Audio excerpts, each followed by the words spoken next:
4, 3.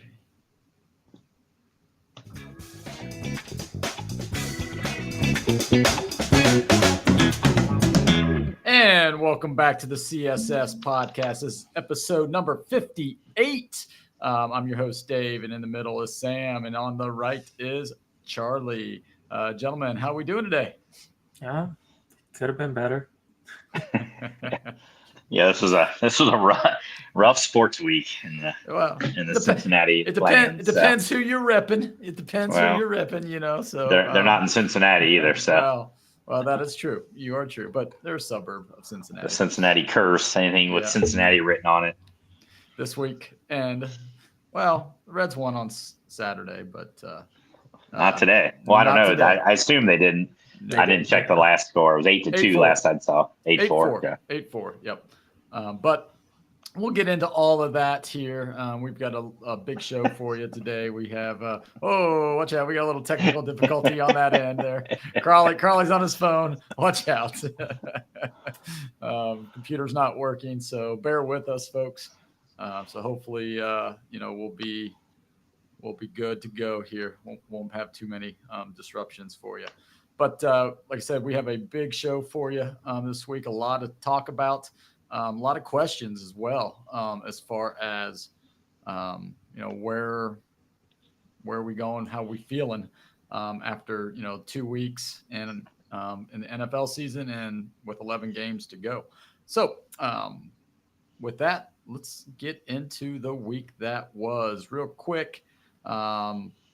The FC Cincinnati 2-2 tie. It's a tie against Philly. They were down 2-0 in the 41-minute mark. So, I guess it was a good comeback. Good comeback. So, salvage a point. Yeah. So I don't know if you guys want to talk. I was going to say in soccer. I said in soccer, when you're down 2-0 and you come back to get a draw out of it, that's like a win. Yeah. So. Since Cincinnati's feeling a lot better about the end of the game than Philadelphia is right now. So, yeah, that's true. Yeah, I didn't watch any of the game. I don't really have any breakdown or anything from it. Just, FCC still in first place, 8 points ahead of second place, which is Orlando now. So, I mean, they're sitting pretty for their playoff run. So. And they did play the game without Acosta, so because he had the double yellow, or he was sitting out for your best player, probable league MVP if the season ended now.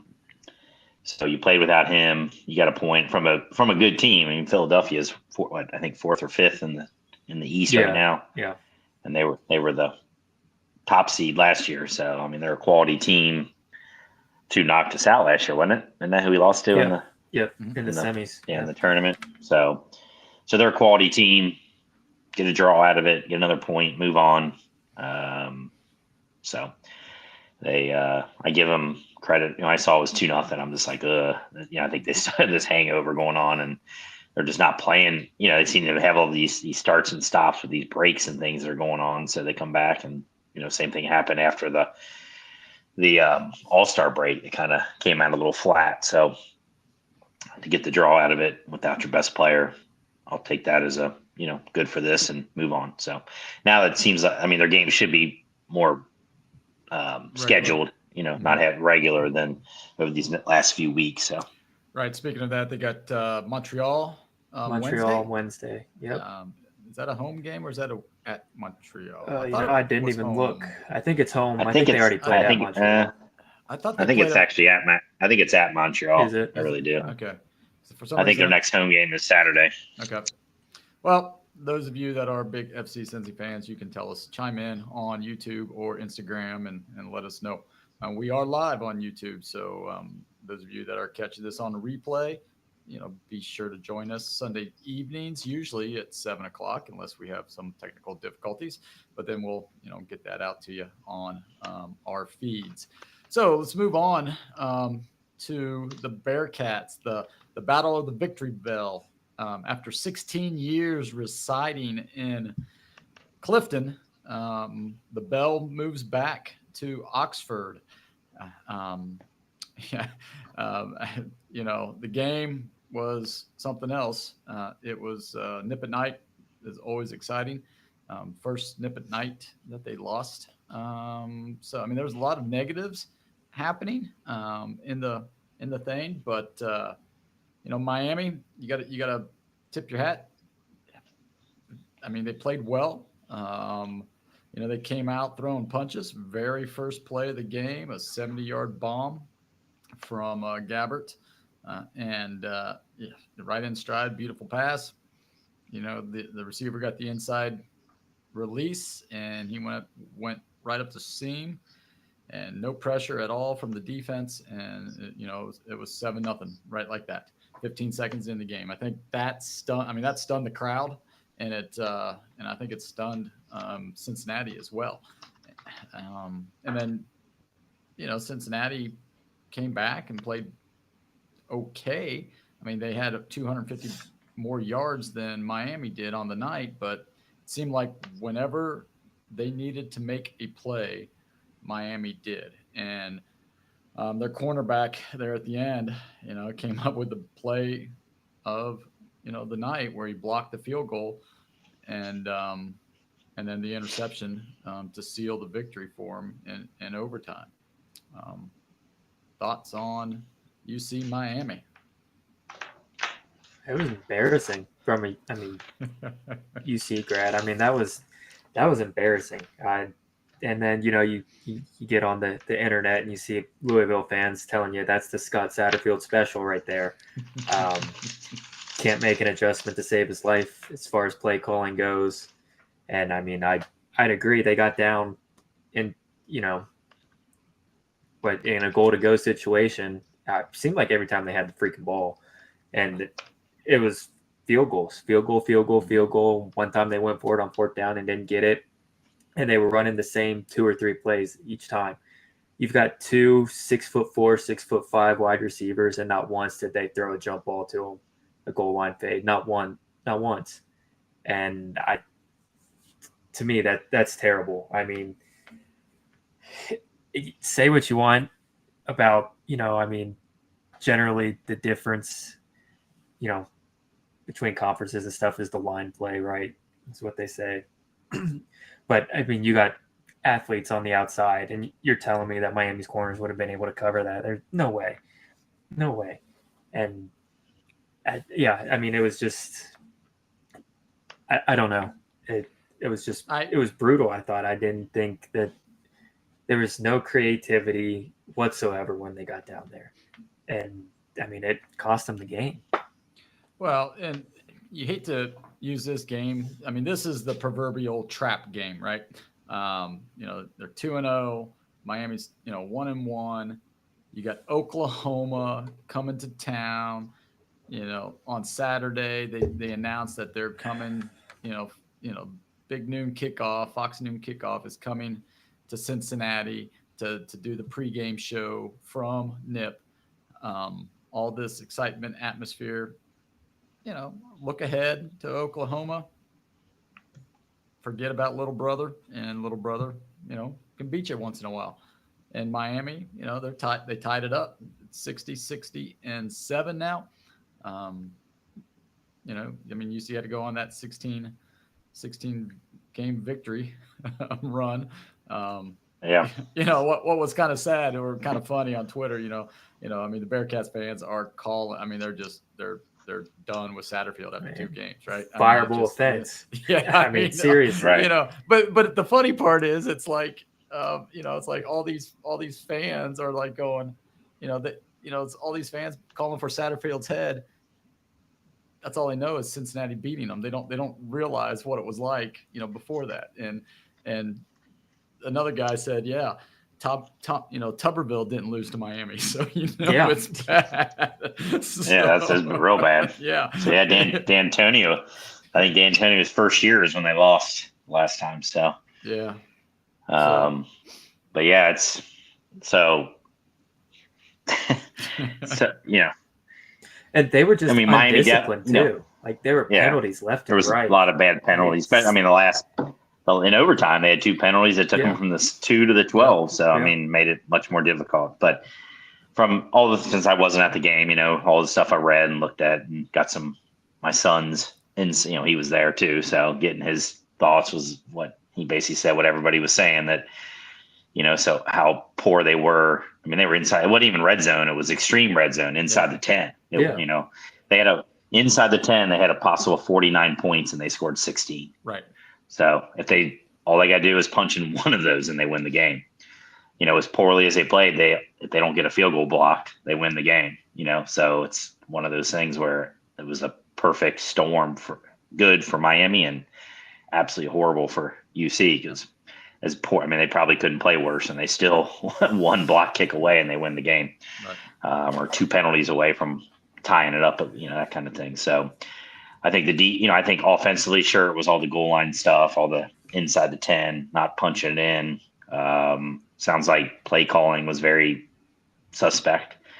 EKU, they were very, I thought, creative against EKU. Yeah. A lot of, they used Evan Turner, the little guy, Aaron Turner, Aaron Turner, end arounds and little, kind of gadget plays and stuff with him. And he's not even on the score sheet, so they must not thrown it to him at all. Last week they had Braden Smith throw a, wide receiver pass, probably the best pass of the game. He threw 30 yards, whatever.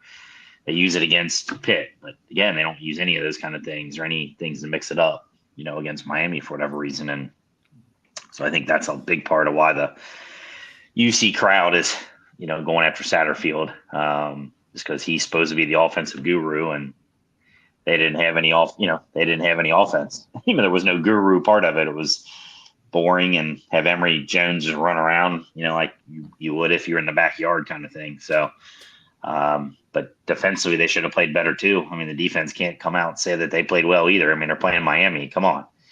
I mean, it sounds like they, the first play was I don't know how you missed, it's even when I texted you, Dave, after you sent me that they scored, I'm like, he's literally the only offensive player on the team. He's it. That's the only guy they got. Mm-hmm. And they let him score on the first play because they miscommunicated, according to Satterfield. And then I guess they double. He never had another catch the rest of the game. So they, sounds like they double teamed him, which they should have from the first play. But I think a little bit of the, when they double team him, you let the middle a little bit more open. And it sounds like Gabbard just kind of ran around and scrambled for, decent number of yards and stuff. And that was basically what won in the game, was him making plays and running around and stuff, not really with his arm or anything. So, again, perfect storm against, for Miami against UC. So. Yep. So,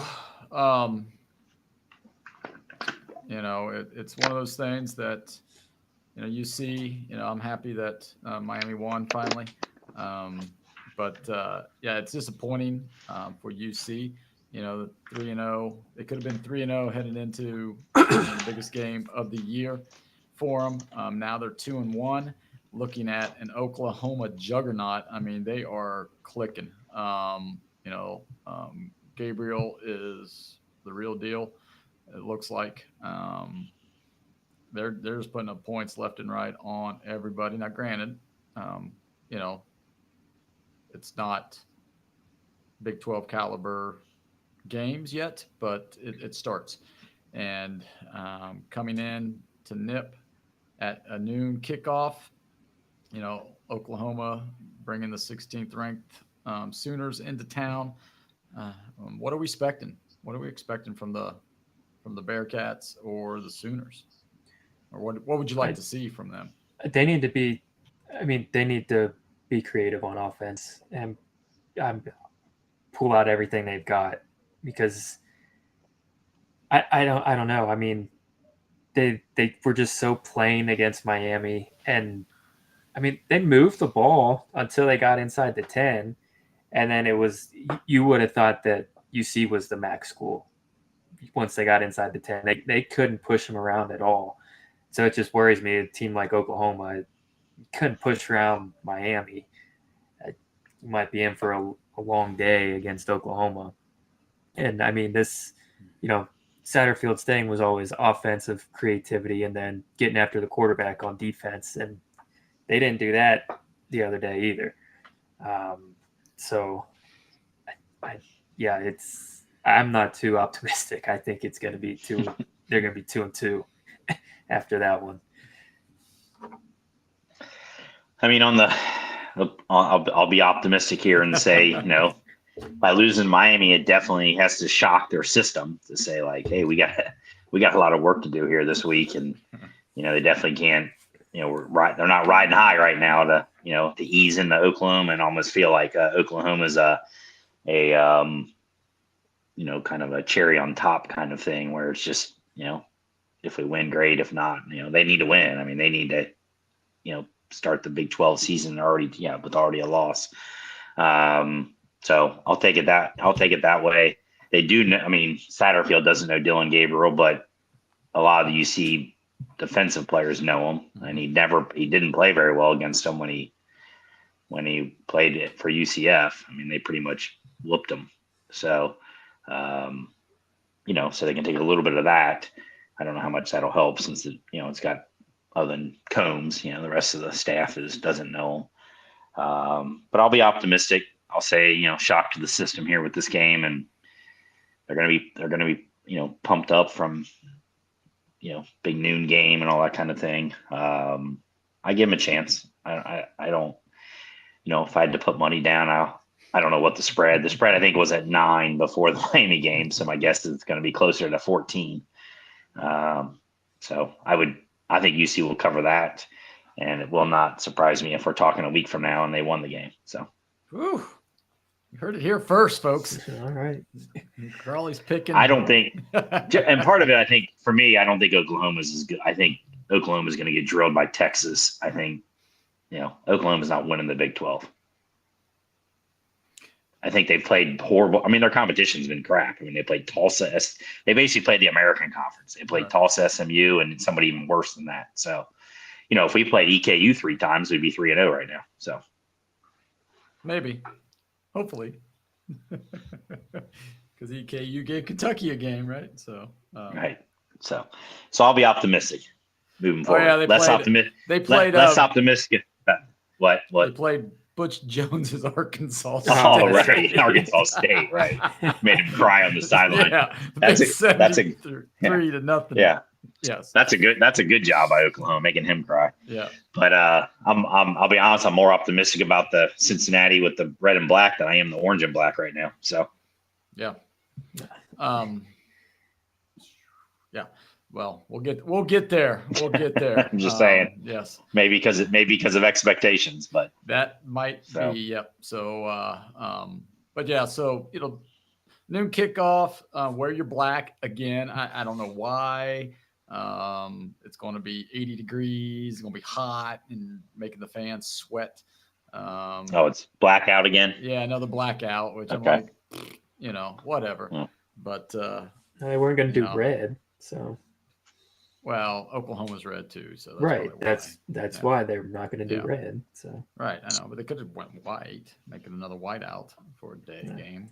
But oh well. So we'll be in black. Hopefully, the freshmen or high school kids that were in front of us aren't there next week because they just stood up the entire game. You couldn't see, and it's like it was not. I mean.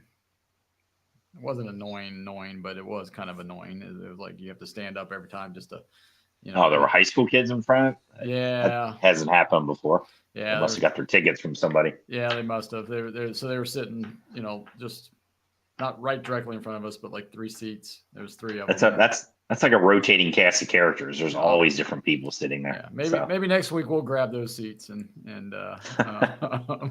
but yeah, it was, Benj and I had every time UC got inside the 20, we couldn't see, so we had to stand up. And then I felt bad because the people behind us had to stand. It was just a trickle. Yeah, it just starts the domino effect. Yeah, trickle up effect. So, but they were having fun. The crowd corrected them though when they were doing that UC cheer. UC. They were going the wrong way with the C, so the crowd were yelling at them. Hey, they got booed. Yeah, well, the crowd they're like going, "Hey, kids, C's the other way. It's left." They were like, They were laughing. It was the highlight. So yeah, high schoolers. So right then and there, I knew they weren't college kids. So, because they were in red, I was like, oh, geez, it's blackout, guys. You didn't get the memo, but oh well. You made the podcast anyhow, so good job. All right, we're gonna move on to our beloved 9, the Reds. Good week for them, 4-2 overall. You hate to lose Sunday like they did, but 4-2 overall. Especially with, once again, bad news on the pitching staff. Graham Ashcraft is done for the year, season-ending surgery. So he will not be back until 2024. Connor Phillips got called back up, and so did Spears. So revolving door, yes. Louisville. And to give David Bell and Derek Johnson some credit for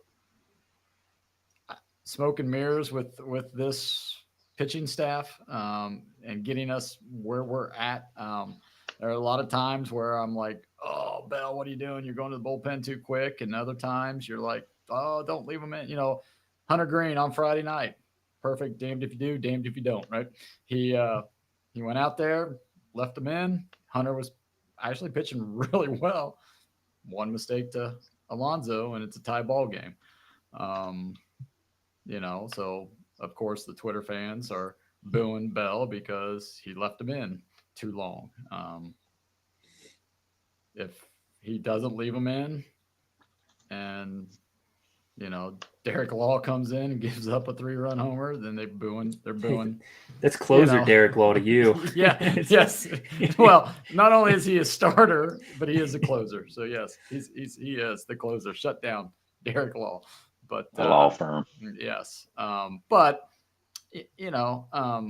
4-2 overall, not bad. I'll take that. We've got to go 4-2. The Twins come to town, and Pittsburgh. If we can go 4-2, that would be really, really good. If we can win every series here, I like our chances. Miami just swept freaking Atlanta. Killed Atlanta today, 14-2. And I'm like, is Atlanta playing their AAA team now because they've clinched already, or what the heck's going on? Well, they're playing their bench guys. Yeah. They're Well, they're still playing their guys. They're 9 guys, their main 9, but Atlanta's pitching. Once you get past Freed and Strider, their pitching's very suspect. They got those 2 guys. Charlie Morton, I think, started today, and he was roughed up. They really only have those 2 guys. They use a lot of, they almost use like rookies like the Reds do. If you look at their pitching, who they started, they bring up a lot of guys from AAA, a lot of guys who are highly touted, good prospects, but they're not ready. Even back when the Reds played them, they were starting guys that, really, are AAA guys, with, again, a lot of ability, but so that's definitely where Atlanta's, if they have a weakness, it's definitely it. So. Yeah. So, couple questions that I have here. I sent you guys a text I think it was Saturday, just complaining about the lineup. This lineup construction that David Bell has. I don't know. Throwing darts. Yeah, throwing darts, pulling names out, but. And I tweeted this out. It's like, why are we still having Martini take valuable at bats away from Spencer Steer? I don't care if it's a right-hander. In a playoff push, why aren't you? I don't know. And then he falls in love with these just random guys journeyman, I guess. Great, because he was a journeyman, right? Right, exactly. He was that type of player, and he sees himself as like, yeah, if I would have just had another chance. I still can't believe Kevin Newman's not back. He'd be playing him every third day if he was. So yeah, which I don't know. Martini is the Newman of the team right now. So, Martini's shown his worth. A good bat off the bench. That's what he where he belongs at this point. What do we got? 12 games left or something? 11 games left. 11 games left. Every single main guy should be starting every one of those games. I mean, you don't need to rest anybody at this point. The ship goes down. The ship goes down. But at least got your best guys leading the charge. So right. So then that leads to my next couple of questions here. Do we have an Ellie De La Cruz problem? And by that I mean, Ellie. I liked what he's done this week as far as his at-bats and stuff. I mean, David Bell moved him down. He gave him a day off, moved him down to 7th. He was down batting 9th today. My question is he our shortstop of the future? Because in the last week and a half, the errors he makes at short on balls that come in, routine, hits off it almost looks like, he's nonchalant it or losing focus. You don't want to say that his offense is affecting his defense, but you wonder if he's thinking about striking out too many times and going out there and he has to try to make a play. So he puts too much pressure on himself and he boots it. But Noelvi Marte is pretty dang smooth at short. And I know Arroyo is the best one out of the bunch. And, if Matt McLean comes back, what do you do with him in India? Because, I hate to say it, since India's been back, the Reds have. Just like I said they would. Like I said they would. So. Yeah. So you've got to leave India in. And so do you move McLean to short? Marte stays at 3rd, or Ellie at 3rd, or Ellie goes to center in Dominican ball. You talking about for 24? I'm just talking about what are we doing the rest of these 11 games? Is McLean going to be back? I don't think so. Is he? I thought he was going out at the end of this week. So if it's only a handful of games, even 4 or 5 games, you just figure out how to get him in there. You got the DH spot, so you can always use that for Marte or whoever you want to throw out there. So Votto or CES, right? There's another thing. What are we doing with Votto? Votto playing first. CES had a brain cramp today. But Votto's not a very good first baseman either. So.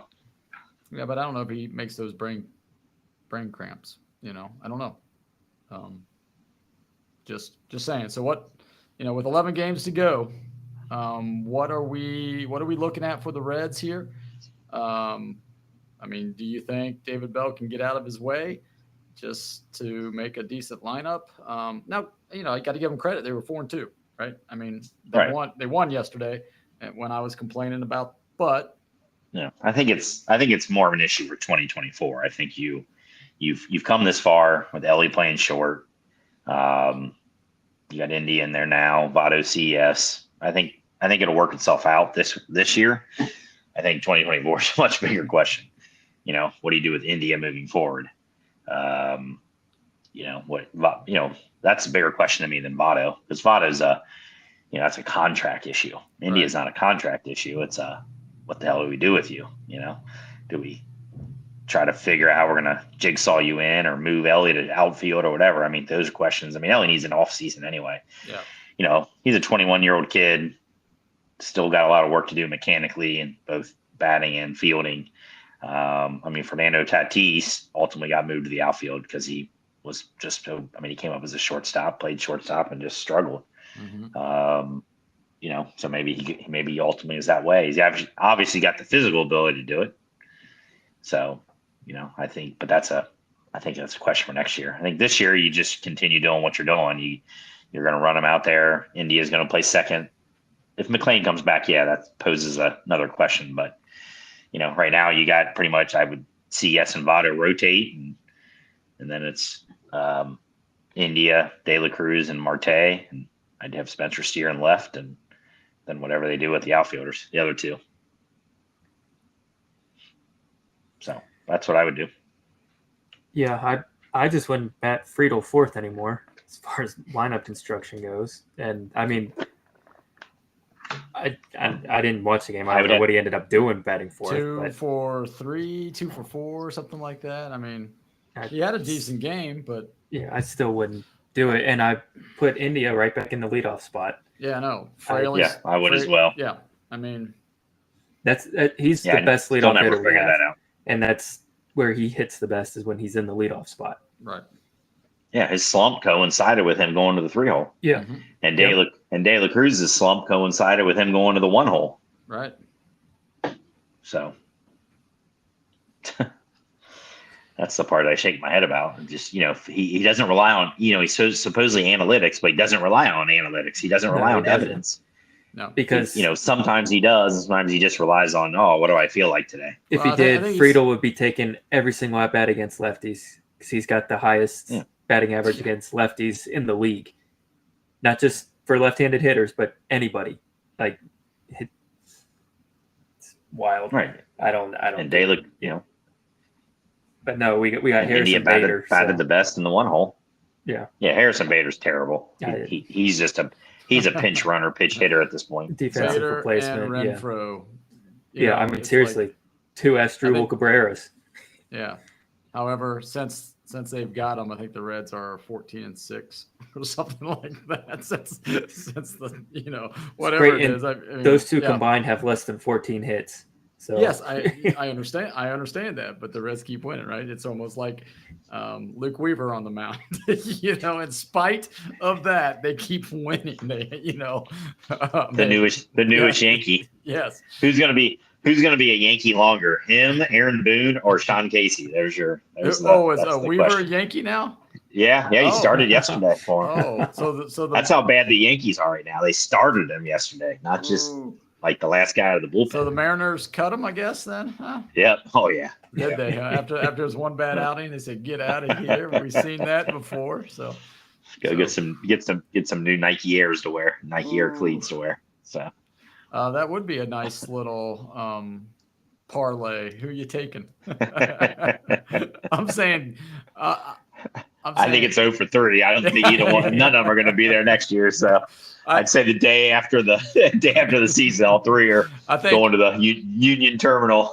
I think Weaver would have the best chances because he has an arm, right? I mean, he's a pitcher, right? I think Weaver has the best chance to stick. I think he's got the worst chance. He might be gone by Tuesday before the end of the season, right? Yeah. Well, it's true, but. If he's not, I like his chances, but yeah. All right, so let's take a look here. We've got the like I said, the Twins and the Pirates. So hopefully, Sonny Gray isn't pitching, or if he is, he leaves that curveball up and we can tattoo it all over the place. But I'm hoping for 4-2 again. I'm hoping that the Cubs. I mean, we're only a game and a half behind the Cubs now. Cubs win today. I think they're still playing. They started tonight. I think. Well, we were only half a game coming into today. Yeah, but we lost, so that puts us back at a game right now. Right now, that's why I'm asking you. If the Cubs, Yeah. What I'm saying, all based on what the Cubs do today. Right. Cubs are losing 3-2, bottom 4 now. But the Marlins jumped us because of their. They won again. Oh yeah, because they crushed the Braves. Today, yeah. So right now we're they're actually back. If the Cubs lose, the Marlins will be the second seed. Yep.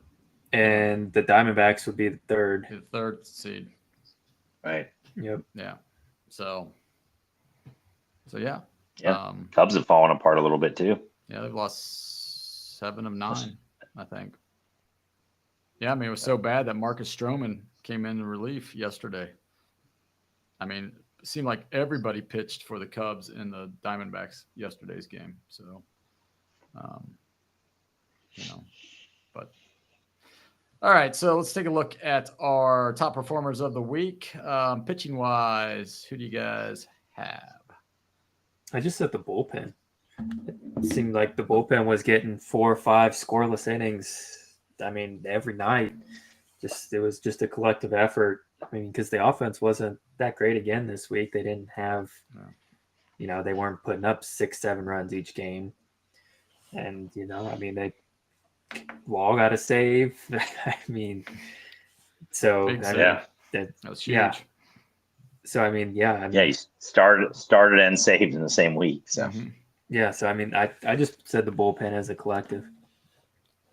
Yeah, I agree. I mean, the bullpen saved them. I mean, their starters are in shambles right now. So, the whole staff. I mean, they don't even have 5 guys to start right now. So, I mean, the bullpen is pitching 5 innings every day, if not more. I mean, nine innings the one game. So, yeah, I agree with that. I don't have anything way to look at a computer right now, so I'm gonna agree with Sam. I'll go with the bullpen. I'll give it to Derek Wall in particular, just because he started and saved in the same week. So Ian Jabot stepped up a lot too. The bullpen. Fernando Cruz has been really good recently.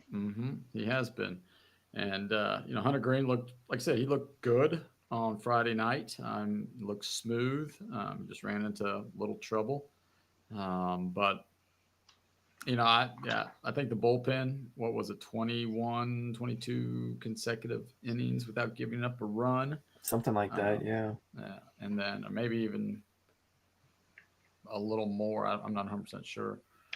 Well, it ended at the Derek Hall start game, and I think he gave up a run in the first. It was either first or second. He definitely gave a couple runs, so. But would that be considered the bullpen? That's true. I guess he's a starter. So it's a starter. So I think it. Yeah, the guy after him definitely. It's like Sam Maul or somebody. They had the bullpen gave up a lot of. Maul has not given up a run. He only gave up 1 run so far. Earned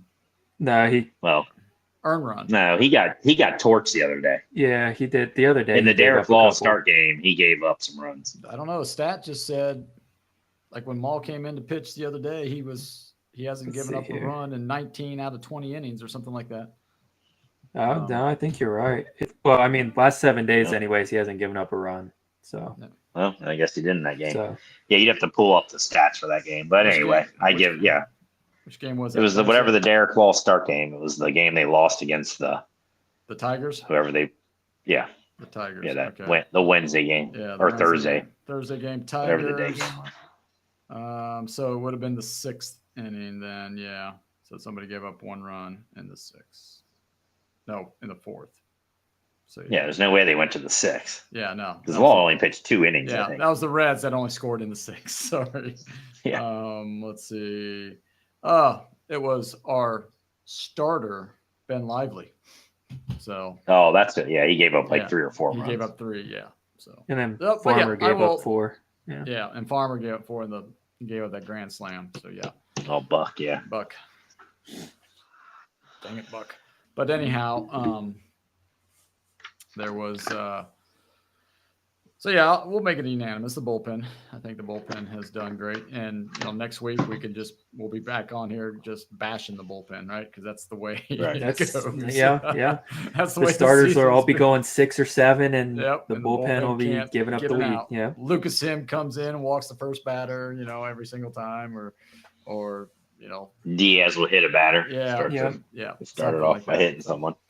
All right. Speaking of hitting, any hitters for you? I'm going to go. Go ahead. Oh, go on. I was going to say Marte. I think he's batting over 300 now. So Marte. Unless he was 0 for today and dropped it down. So, I mean, there was he wasn't too far into his MLB time, and he was batting like 150 or something. So, he's turned it on. He's got the talent. I mean, he was our number 1 prospect. So Marte was 1 for 4 with an RBI. Yeah, so I'll go with him. That's who he needs to be he needs to be playing all the time. Going next year. Last 7 games, 8 for 17, 4 runs, RBI, 1 strikeout, 1 stolen base, 471 average, and that's with a broken nose. Right. If you could just learn to pay attention when they're tossing. But. So I'm going Marte. That's who I would go with. I'll go with Marte as well. That's pretty good. Unanimous sweep. Wow, we agreed. All right, 11 games to play. hopefully we can. You didn't ask who's getting DFA'd. Well, I didn't because it's too late to DFA anybody, and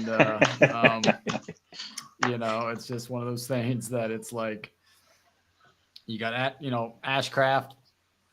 He's on the IL. He's done for the year, so it's like we can't afford to DFA anybody. I mean, we got to keep everybody up here, so because there's nobody. So Connor Phillips came up today. Got called up today. I think he did today or yesterday. Yeah.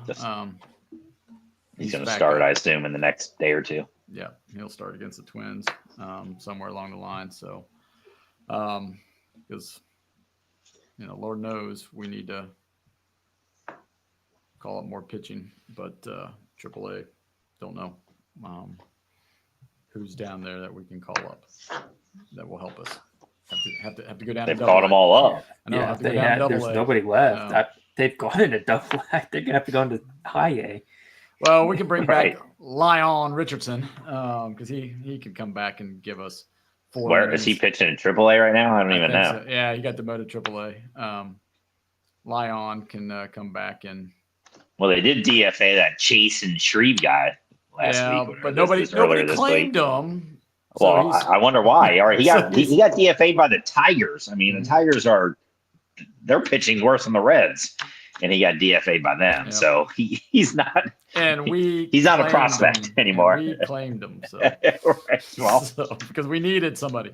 Alex Young might be ready to come back in a couple of days, is what they were saying. So that's another bullpen arm. And then Bell can play the matchups. Ooh, so, Liz for that. Yeah. No, they got 2 left-handers coming up in this inning. I don't care, Hunter. You're throwing Jim. We're bringing in Alex Young. Haven't pitched at the big league level in 6 weeks, but we're going to let him go out there and struggle through this inning. So, yeah. Oh, well. Oh, goodness. All right. So, enough of the laughter and stuff because we got to talk serious business here with the Bengals or the Bungles, as my dad used to call them, the Stinkanatti Bengals. And they did, I don't want to get too down on them, but this was a game that last week I said we needed to win, and obviously we didn't win the game. Lamar Jackson. He can make defenses look bad. I mean, he wasn't really stellar, but he's just so dang elusive that, you think you have him, and next thing you know, it's a 7-yard scamper. And he did that quite a bit today. He didn't get the big 62-yard run spin on Nick Virgil, but he did get Nick Vigil. Yeah, Virgil. But yeah, he No, he never broke one like that. But it was 7-yarders. It was the 7-yarders. They thought they had crucial times. 7 yards, right? Yeah, because if we could have got a sack, it'd have been 3rd and long. Instead, it's 3rd and 3, and they run it up the middle. He really only had 2 passes that really, really hurt us. I mean, he had that long one to that Zay Flowers guy. Right. That was really Zay Flowers. I mean, that was on him to catch that. Mm-hmm. And then he had that one over the middle to what's his name, the tight end Andrews, and freaking our poor safety who already had been in the tent for Nick Scott. Yeah, he's I don't think he's having a good night tonight. Mm-hmm. He twice got walked off after hitting Andrews or whatever. So he's not feeling very good tonight, I'm guessing. So that was really it. I mean, the rest of that was dink and dunk crap and that's all. OBJ and all that nonsense. So I still frustrated. The main thing of frustrating, I mean, there's a lot of things, but the covering Andrew, covering him is just for the Bengals is ridiculous. It's been like that for 4 years now. That's who he's going to throw to at any crunch time, and they just let him run around by himself. I just don't get that. You double team in any crucial situation. You got to double team him. That's who they're going to. Well, that's the Lamar Jackson security blanket. You look at last week's game versus this week's game. I'm talking about the Ravens, right? Lamar looked horrible. Granted, new system, Todd Monken coming from Georgia, He probably got in Lamar's ear and said, I made Stetson freaking Bennett look like an All-American and you're looking like crap. So pull up, those kind of things. And, it was one of those things that Mark Andrews wasn't out there. He didn't trust his receivers. He tried to do too much. He fumbled 2 times, had a couple of picks, Tennessee was getting after him. I mean, Will Anderson had a couple of sacks. Houston. Houston. Sorry. Yeah. Houston Texans is what I meant to say. He was getting after him, and, our guys, they stayed in their lanes, but they really didn't put a whole lot of pressure on them. And, it was kind of, disappointing on that aspect of it. My question is this, last year after we started 0-2, I think it was last year, Zach said, if we win the coin flip, we're taking the ball because we need to score. We gotta set the tone early. Why have they gone away from that? And then the second thing is just the play calling. It's like, what? Well, I mean, Burrow's still Todd hurt. Monken. Burrow's still hurt. Yeah, Burrow got hurt again. No, I think he was still hurt. I think he aggravated it more. So he did at least try to run today. Yeah. And he said he tweaked his ankle or tweaked his calf again. And Zach, I mean, I was talking to a guy who was at the game, Jeff Kathman, and he said Browning was warming up. And Zach said if the defense would have stopped Baltimore, Browning was coming in the game there at the last minute. Now I don't know if Burrow would have allowed him. I mean, he would have gotten up and said, no, I'm going to do it. But, the calf has to be bugging him because his throws they're not on time. They haven't even taken a deep shot yet. I mean, they've, done that 20-yard back shoulder fade stuff, but they haven't thrown the ball deep. They didn't against Cleveland. They didn't today. They haven't done it one time. Now, I think he's averaging less than 2.5 seconds in the pocket. I mean, I would have thought today, though, the calf felt better in the beginning of the game than later in the game. And the beginning of the game, he was horrible again. I mean, the whole offense. Yeah. I mean, that first half killed him. I mean, the first half offense killed him. I mean, they got saved by Chuck Sizzle, baby. That's right. Yeah, they got saved by a punt return, and they got saved by the defense kind of clawing its way and doing its normal bend but don't break stuff.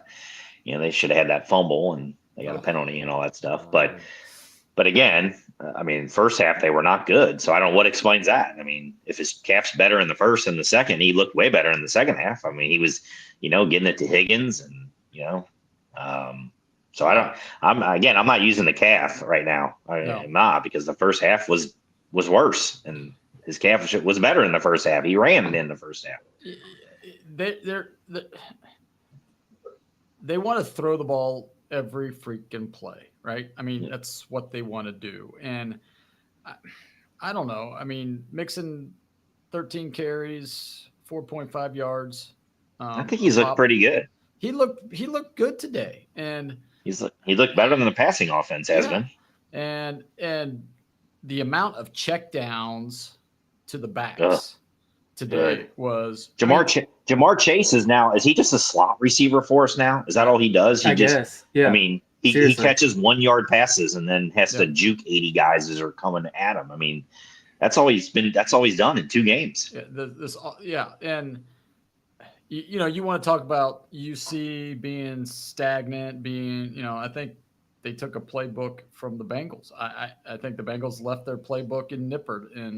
Maybe Zach Taylor. Maybe they found Zach Taylor's old playbook. Yeah, something. I don't know. But, I was watching the Niners and Rams because the Rams come to town. And if, on Monday night. Yeah, that game's not looking the Rams. What's going on? Again, I have no internet access right now on my computer. So the I have Rams no idea what's happening. Lost.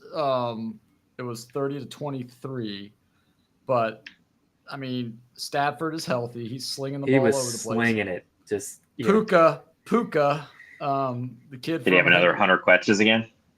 I don't Puka? know. Yeah, I don't know. He was close to it in the. I don't know. I didn't watch the entire game, but I mean, he was just. I mean, the play calling from McVay and Shanahan.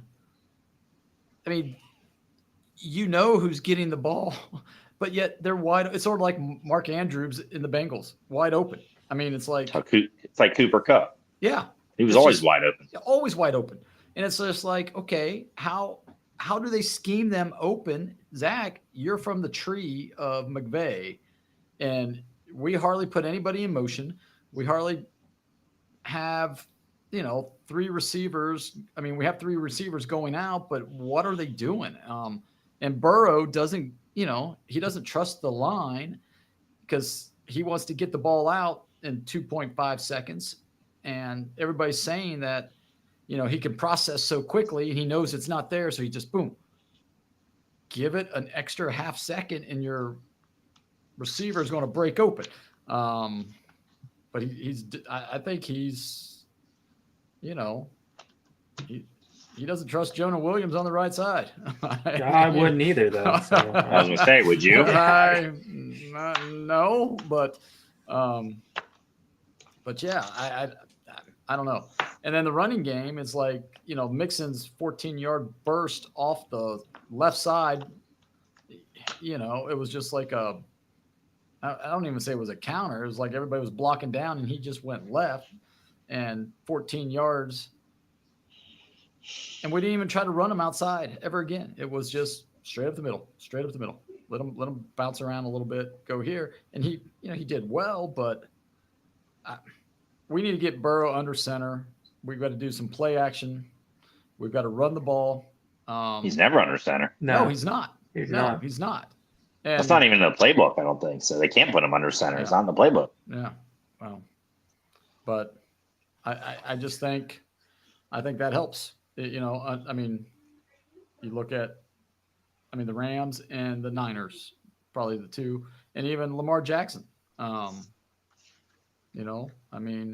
many jet sweeps did the freaking Baltimore run today? And they picked up 9 yards every single time. And it's on the other side, our rush defense is not good right now. It's pretty pitiful. I mean, yeah. I don't know why Baltimore didn't run it more. They should have again run it more. Yeah. They were gashing us. Over and over. Even that last drive, that Duvernay was. You knew what they were doing. He got 8 yards twice. Like, come on, You know what's happening here. Yeah. So I don't know what's going on with the rush defense. And Baltimore had 2 backups in the line. Their center and right tackle. Or left tackle. And the running back. And the running back. Yeah. And yet it looks like, no, we put 3 subs in. Holy cow. Put 1 in and things starts falling apart. Our starters in, they fall apart. Where's our first round draft pick? Where's Miles Murphy? Miles Murphy. He played today. Did he play? Yeah. I saw him on the field. I saw 99 on the field. Yeah, but doesn't mean that he did anything. But he was out there. He's not in the box score. So no, he is lost. So nope. So yeah, that was a great use of a first round pick. You're trying to win now, and we always do that. They're just stockpiling for depth. When's the last time we drafted a defensive player for a non-quarterback receiver where they really contributed in the first season? Daxville last year didn't. Yeah, Munoz. Maybe Munoz. Other than if you're not an offensive skill player, when's the last time the first pick or the first round pick really contributed? Was it one of their? They tried to get Billy Price to contribute, but you just made my point right there. Yeah, that reference. John Ross didn't. Yeah, nope. But he's a skill player. But that's even true, like even like the cornerback they had, who they eventually they didn't re-sign him. William Jackson. William Jackson. Yeah, he didn't play play in the first season. Yeah, either did Darquez Denard. Yeah, Marvin didn't like the rookies. back then. Dre Kirkpatrick. So, Yeah, I mean, it's just we just don't do anything with the first picks. Yeah. Unless they're just obvious, they don't. I don't know, whatever. I mean, I have heard that Anarumo he's not a rookie friendly coach. Yeah. So yeah, because you got to learn his schemes. Oh, that's fine. Then why'd you draft him? That doesn't make it. Yeah, not with that's. Oh, I know. I mean, at least get him out there on the. It just doesn't make sense to me. I think you draft. I mean, if you can't get, quarterback, wide receiver, cornerback, offensive tackle, right? That's your draft, right? Your first 3 picks, something like that, and then the rest of the line you fill in with free agency. I mean, well, we're going to be drafting an offensive tackle next year, so yeah, probably first round. I don't know. Might go DT again because Reader will probably be gone, and I don't know. But oh well. Oh, they've got they got the in-house replacement that they. Yeah. Oh, your boy. My boy, hands to the face, Carter, which was a bad which was a he bad call. He just walked off. He was just shaking his head like, what did I do? What did I do? It just here, and then he reset, and they threw the dang flag because, Lamar Jackson fumbled the football. Let's just make up a call. That's going to be his new name, though. Hands to the face, Carter. All right, let's move on. Hands to the face, Carter. Hands to the face, Carter. Either that or the next Aaron Donald. I'm still waiting. Hey, they just got to give him more snaps. The coaches are holding him back. They just give him more snaps. You even said Lou doesn't like rookies. He's a second-year player now, so he's going to get it. Exactly. He's going to see some more snaps. I got one other beef. Only one? Yeah, just one other with the Bengals. We're close to an hour here. I know. Think about the podcast here. I know. Sorry, folks. But one other beef is why did we wait until the 5 minutes and 30 seconds in the game to go no huddle when we had the ball back on our 20-yard line with almost 8 minutes to go? And I understand, that you wanted to try to get that first down, then you might want to speed it up. But we got the first down. We didn't speed it up. And then we waited until we got to the 50-yard line. And then it's time to, we only got 5 minutes left in the game. It was down under 4 minutes before they really started getting after it. Yeah. And so, I just think it was a bad performance all the way around. And for as bad as it was, I mean, we only lost by 3, right? So, next week is huge. I mean, we can't go 0-3. I wonder what the stats. I mean, the stats are bad for 0-2. It's right. I don't 11, 12%. Yeah, it's bad. Bengals were one of them last year, but we should look up what's 0-3. It's got to be real low down there. Yeah. Since they went to the 7 teams, the Bengals are the only 0-2 team to make the playoffs in those 3 years. And there's just never been an 0-3. Yeah, just to make it. Yeah. So, the other thing is that and I don't think a team has ever gone 0-2, made the playoffs, and then gone 0-2 again and made the playoffs. That's never happened before. So we could be playing Jake Browning next week. Yeah. Cool. Yeah. Aaron Donald, meet Jake Browning. Yeah. Seriously. Yes. All right. My only other thought was, we're 0-2 in the division, and I look back at last year, and we were actually started out 0-3 in the division and still won the division. Right. Yeah. Yeah. I was like, ooh, but we won the division overall. We didn't have the best division record. Right. So part of that was our 0-2 wasn't 0-2 in the division. Right. 0-2 overall. I'll be interested to see how tomorrow goes with the division, though. But they were. Yeah. But I mean, I'll be interested to see how tomorrow goes with the Steelers and the Browns. Let's see how that lays out. I think Kenny Pickett is going to just crap down his leg. I think the Browns are going to. You think? I think You think the Browns are going to win, huh? I do too. Okay. I think the Steelers are bad. I think they're really bad. Yeah. I think they were really bad last year. Yeah. Well, they were, and then out of nowhere, they just went 6 straight to close the season. Right. So they'll probably do that you again. Think it's better than what they had last year, quarterback wise? Yeah, but their defense, I think, is worse because they couldn't tackle anybody last week, and that's not. We'll see. Yep. Hope I'm wrong. I hope they're. I hope 3 teams are 1-1 and the Bengals are 0-2, and then we can get back on track. But all right, let's move forward. We got to segue into our trivia here. Do we probably need to make a prediction for next week, don't we? Oh yeah, we do. Sorry, yeah. Rams Monday night. Oh, it's Monday night. It's a Monday night. I've been. Yeah. Okay. Monday night Ring of Honor game. We're in God. all whites. All white. It's set up for a perfect face fall, but fall flat on our face. Okay, I'm going to be Mr. Optimistic. I mean, I stated on this podcast that it will not surprise me if UC beats Oklahoma. So if I'm saying that, then I got to say it's not going to surprise me if the Bengals beat the Rams. So the Bengals as a team are better than the freaking Rams. So, yeah. So I'm going to go Bengals winning. Ain't going to score a lot though. I'll go Bengals winning 20-17. Yeah, their offense looked better in the second half. They'd move the ball every time they had it. But now that T. Higgins came a lot. Yeah, now there's the Burrow question.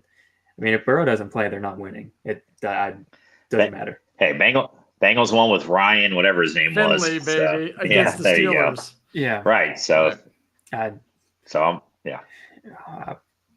okay. He might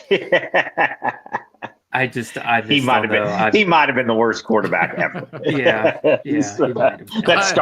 That started in the NFL. So, yeah, just out of pure faith, I'm gonna pick the Bengals to win 24-17. Just because I can't have them going 0-3, but I'm not. I have the Bengals winning this game too.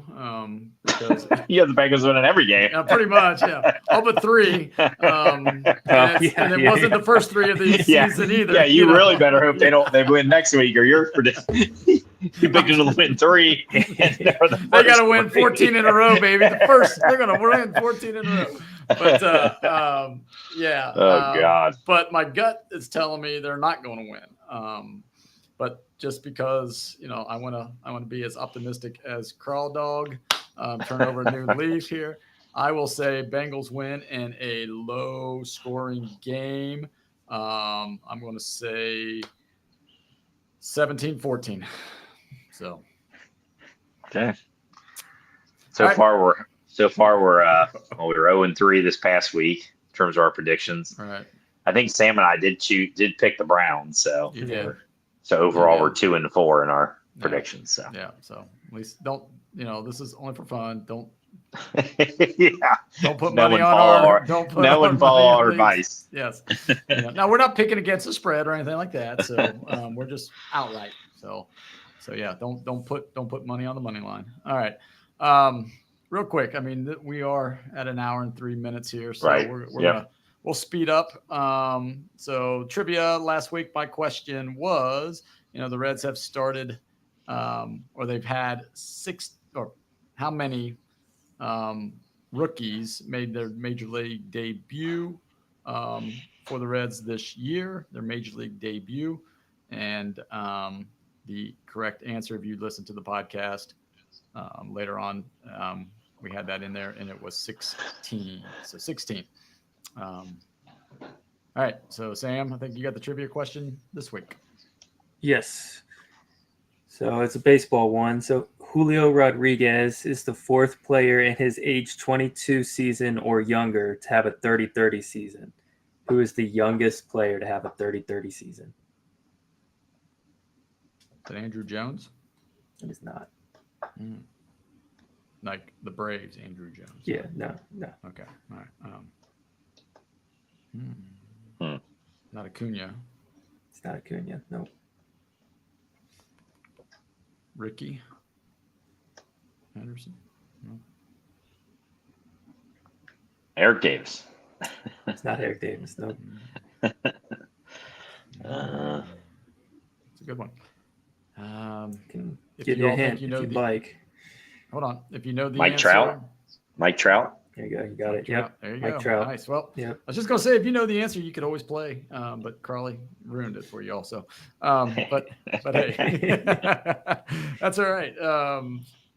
So anytime we have a trivia question, you can pop on.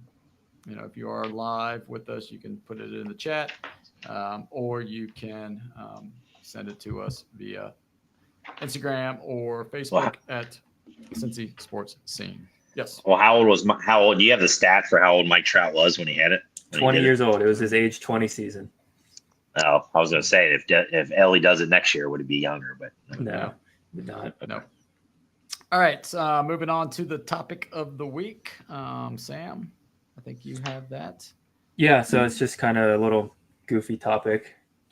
So what we're going to do is I'm just going to kind of give you some stereotypical sports radio gas bag topics and just have you guys kind of react to them. So got a couple of them here that we'll just kind of go over and get your most, hot takey opinion on it. So the first one it's Cincinnati related. So of the three, professional head coaches, whose seat is the hottest?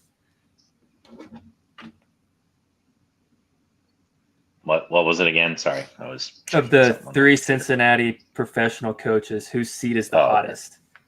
It's FC Cincinnati's. I mean, that's who I would say.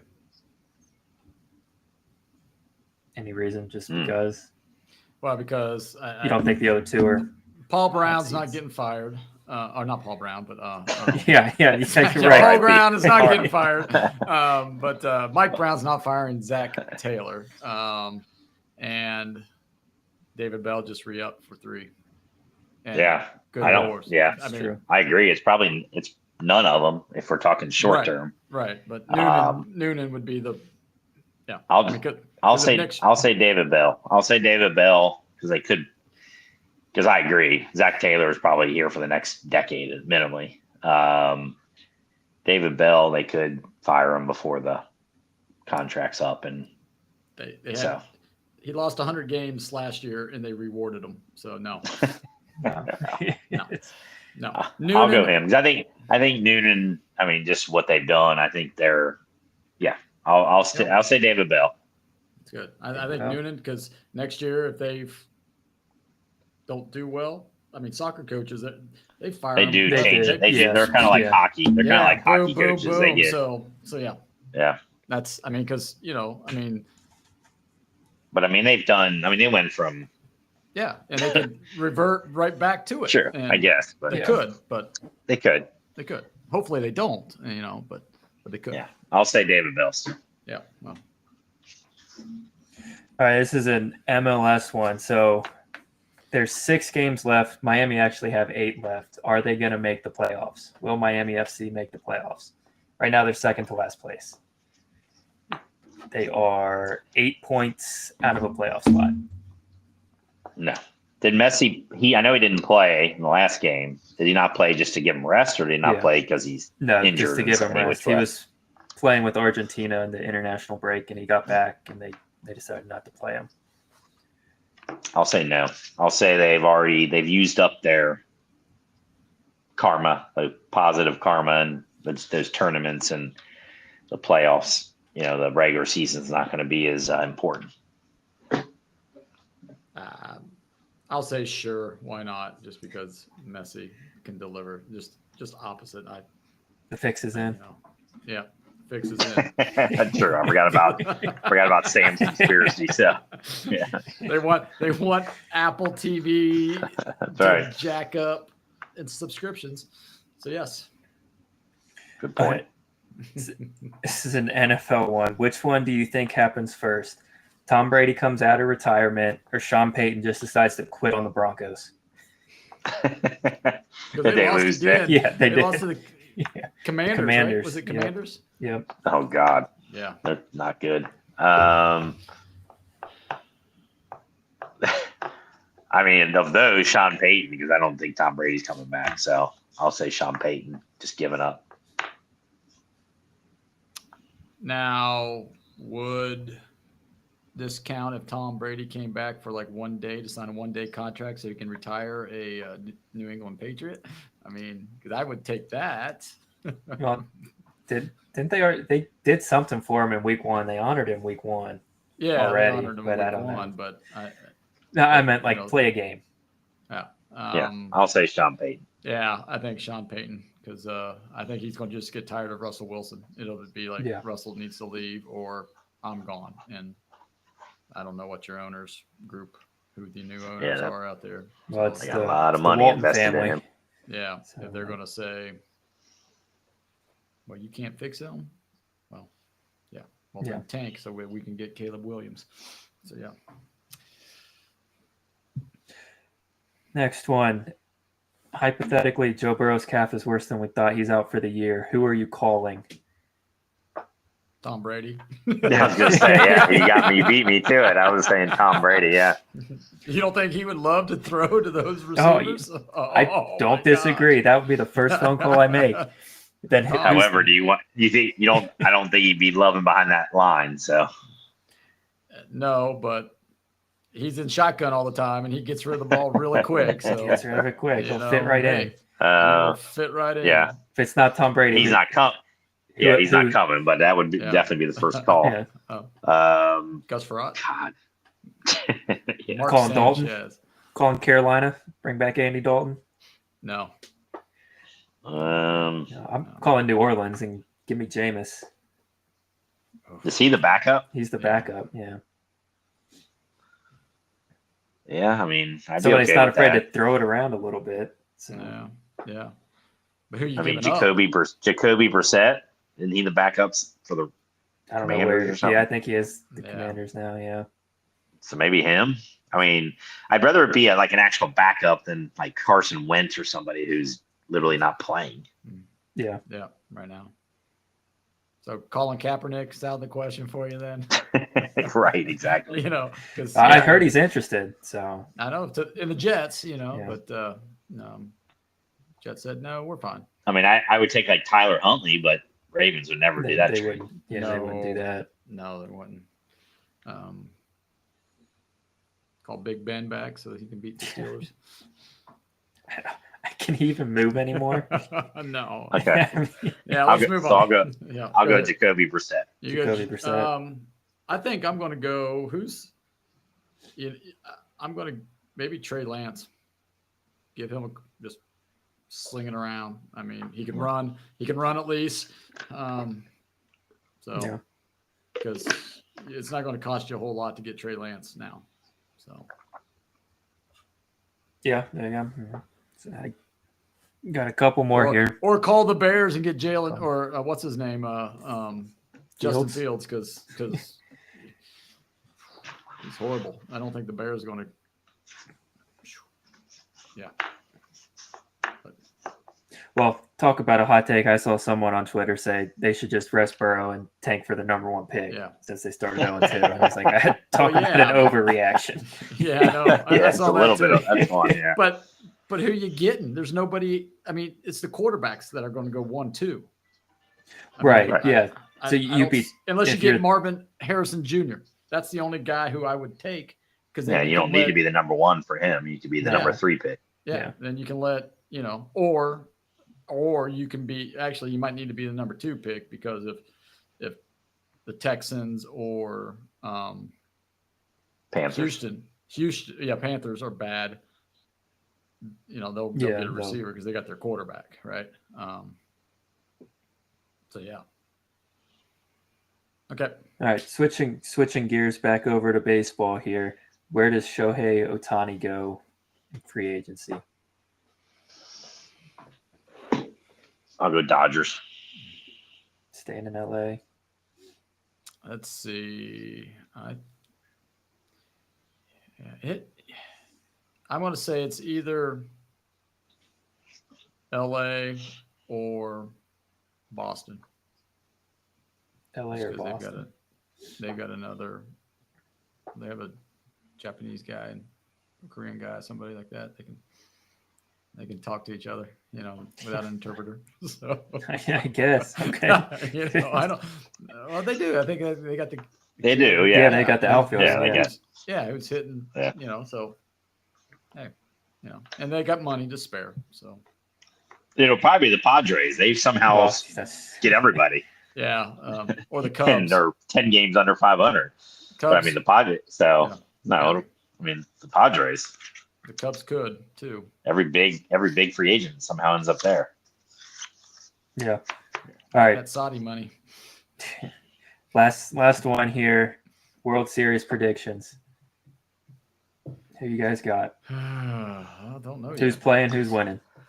I think it's a little bit of Braves versus the field. I mean, they're head and shoulders above everyone right now. Except for the Marlins last 3 games, but hey. Well. So 3-game series. I'll say Braves play the. God, who's over? I was gonna say the Astros, but will they get in there again? I think they're. I mean, they'll be in the playoffs. I'm just saying, will they make the World Series again? I don't think the Orioles are ready yet. Mm-hmm. I'll say Braves and Rays, and the Braves win. Ooh. I want to find out where the standings are right now. You got Twins, you got O's, you got Rays. Yeah. And then it's all the other. Then like the Rangers, Astros, and I think Mariners. The Mariners are hanging around. Yeah. And the Blue Jays are hanging around. It's kind of the Blue Jays and the Mariners kind of fighting for the third wild card. Yep. The Rangers lost Scherzer, so. Yes, they did. So I'll go Braves. Yeah, I'll stick with what I said. Braves, Rays. Braves win it. In 6. I think I go.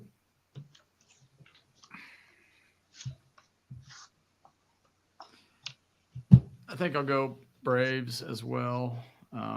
Braves, and I'll go Astros, as much as I hate to say that, but and I'll go Braves in 7.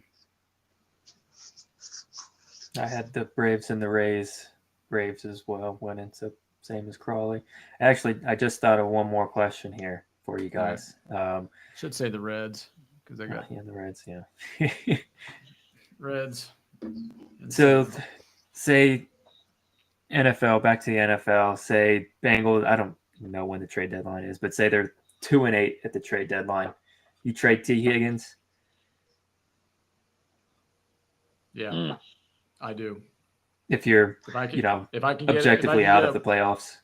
If I can get a 1 or a 2 for him, yeah, definitely trade for him. Trade him. If you're 2-8 and Burrow's not playing this year, yeah, definitely. If you can get a 1 or a 2, I would strongly consider it. I would guess they're going to invest. If they can't, they don't sign him, they're going to franchise tag him. At least investigate that. So in theory, he could be here another year after this. So, but he might be a malcontent as well. Just depends on what he does with that. So, a lot of the AJ Brown and a couple other guys recently have done that, been a malcontent. So they just said we got to get rid of him. Mm-hmm. So yeah, I probably would, even though I love having the 3-headed monster. Especially because Tyler Boyd's will be gone next year. So now you're down to one guy, and right now he's a slot receiver H-back. Yep. He's like a fullback right now. Yeah. Bubble screen extraordinaire, Jamar Chase. Right. Yeah. Hey, he can break it, but he can also run routes. Yes, he can. He can. But yes, if Burrow's only throwing 2.5 seconds, I don't know how far down the field he can go in 2.5 seconds. So I make a good point there. So yeah. All right. Next week, Crawley will have the topic in the trivia. And we will be back Sunday evening. We'll preview the game, Monday night game. Talk Reds. Hopefully the Reds have a good week.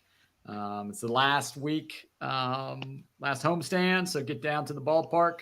Trying to get down there on Tuesday night, the 3-2-1 night.